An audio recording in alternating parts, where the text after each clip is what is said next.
Assalamualaikum warahmatullahi wabarakatuh. Perkenalkan, saya Heni Oktaviani, NIM 1860303223043, kelas Tasawuf Psikoterapi 3A, UIN Sayyid Ali Rahmatullah, Tulungagung. Akhir-akhir ini, minat saya terhadap perpolitikan di Indonesia mulai meningkat.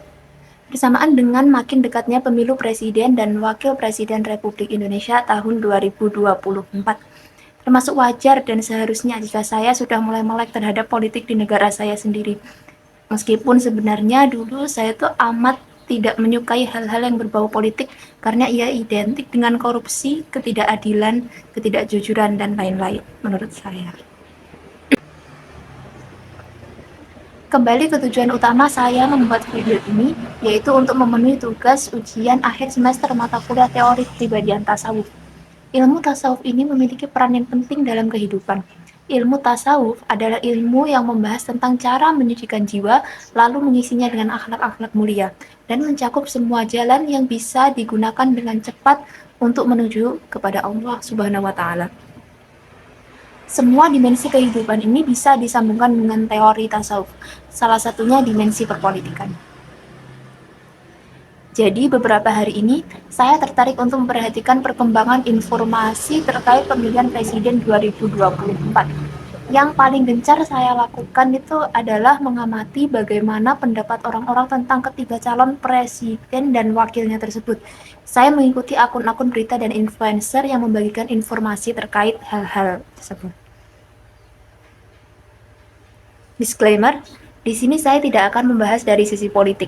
Saya hanya akan membahas dari sisi ketasawufan sesuai dengan tema dan tujuan dari pembuatan video ini.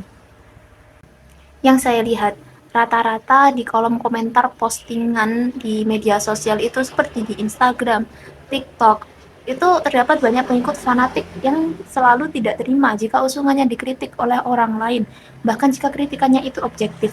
Tidak jarang mereka malah membalasnya dengan balasan yang tidak logis atau bahkan menyerang personal dari orang yang mengkritik tersebut. Berbagai wujud kemarahan sangat mudah ditemukan di kolom-kolom komentar, ujaran kebencian, dan merendahkan orang lain, contohnya. Komentar-komentar yang seharusnya dapat dibaca dengan kepala dingin dan dibalas dengan objektif dan rasional, justru dibalas dengan emosional dan melenceng kemana-mana. Ilmu tasawuf tentu dapat dimasukkan kasus ini. Dalam tasawuf terdapat konsep kesadaran sejati seorang hamba. Kesadaran sejati ini akan membawa seorang hamba untuk menyadari hakikat dan eksistensi mereka sebagai hamba Allah. Tujuan diciptakannya manusia adalah untuk beribadah pada Allah Subhanahu wa Ta'ala dan menjadi khalifah di bumi. Dari sini dapat dipahami bahwa selain menjalin hubungan dengan Allah, manusia juga diharuskan untuk menjalin hubungan dengan sesama manusia dalam rangka mencapai tujuan yang kedua. Untuk berhubungan baik dengan sesama manusia tentu diperlukan etika dan moral. Yang mana etika dan moral dalam Islam itu adalah tasawuf itu sendiri. Jika ditarik ke arah kasus yang tadi, di mana terdapat banyak konflik di masyarakat karena pemilihan presiden yang makin dekat, maka konflik-konflik tersebut akan dapat diminimalisir jika setiap orang menerapkan etika dan moral tasawuf, seperti sabar, zuhud, toleransi, muhasabah, dan tazkiyatun nafs. Dengan mengembangkan sikap kontrol dan refleksi diri atau muhasabah yang baik, tentu tidak akan terjadi perilaku merendahkan sesama manusia. Konsep tazkiyatun nafs atau menyucikan diri juga sangat penting dalam ilmu tasawuf. Seorang hamba yang senantiasa melakukan tazkiyatun nafs, niscaya dia akan selalu berusaha untuk menjadi manusia yang berakhlak dari hari ke hari. Kesadaran sejati akan membawa manusia untuk menerapkan akhlak-akhlak tersebut, dan penerapan dari akhlak-akhlak tersebut akan makin menguatkan kesadaran dalam diri manusia.